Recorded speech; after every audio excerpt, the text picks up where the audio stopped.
Bolingo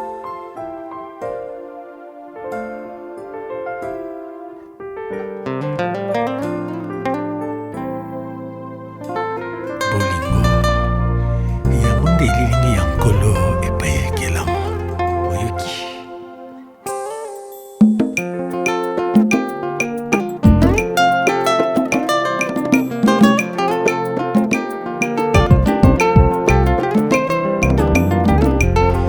Na bolingo Nzambe Tata atindi Yesu masiya kosikola ekelamu oyo ya ye na masumu.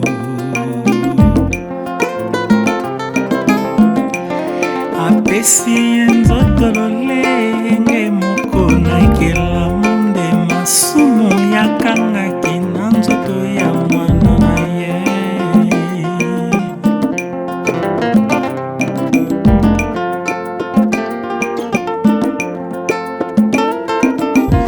Po mibeko ekokaki kosikola mpe moto tetala tina mwana na Nzambe ye alatelaki nzoto.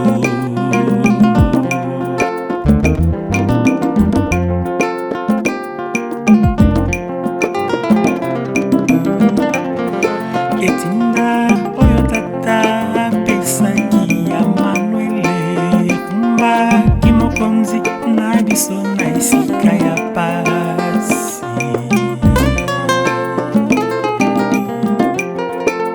Osana yo mokonzi Yesu, naimela yo tikanga nayemba yo mokonzi Kristo, ondimaki liwa ya sombo ponga mazwa nde bomoi.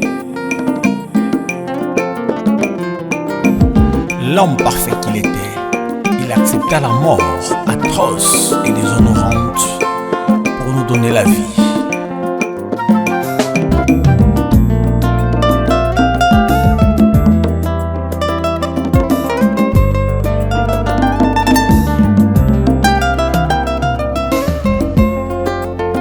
Na ekulusu na Golgota ya mataki seponanga makila dangisaki yango nde sikolanga eza bongo nde mutu ya bomoi na ngai epai ya Tata. Yo elonga na ngai mobateli na ngai molobeli na ngai liboso ya Tata.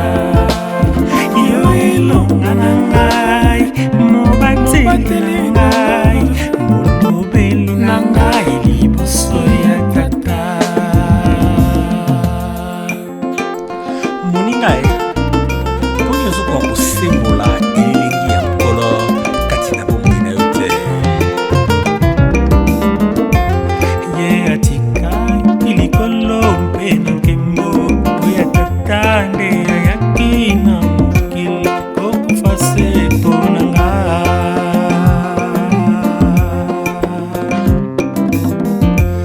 Tala liwa oya pasi mpe ya soni na ekulusu nyonso wana mpona bolingo ya kopesa ngai se bomoi.